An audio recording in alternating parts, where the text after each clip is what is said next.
Народ, покажу вариант обеспечения безопасности дневки. Это обычная хлопушка новогодняя, то есть ничего страшного здесь нет. Леска видно и обычный рыболовный крючочек. Надеюсь, будет все видно. Вот так.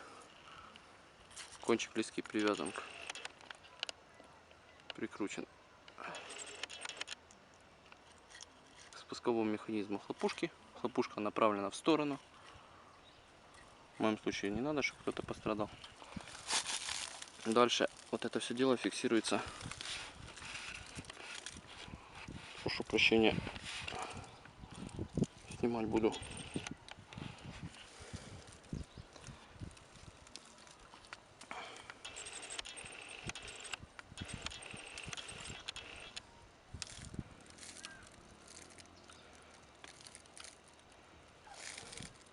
Натягивается леска на высоте 15-20 сантиметров от земли.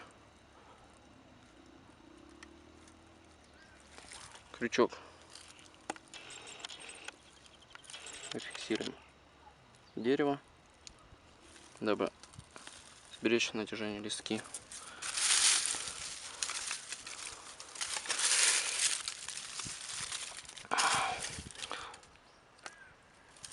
Саму хлопушечку мы можем чуть-чуть маскировать.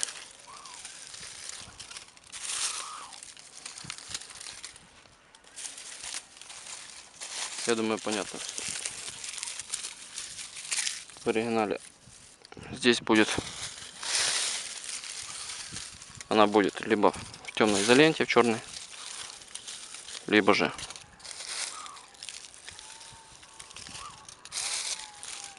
очень хорошо замаскирована, спрятана, то бишь как-то так.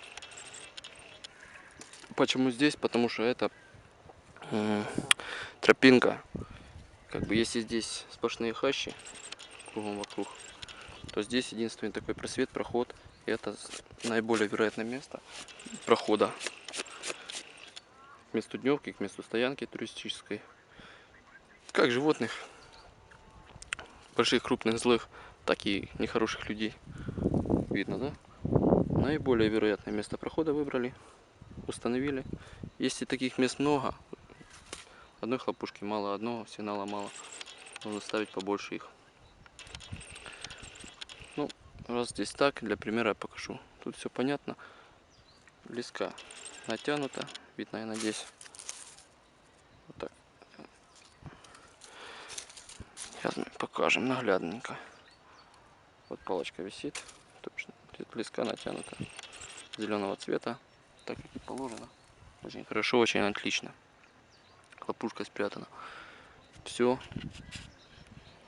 Ждем продолжения, смотрим дальше.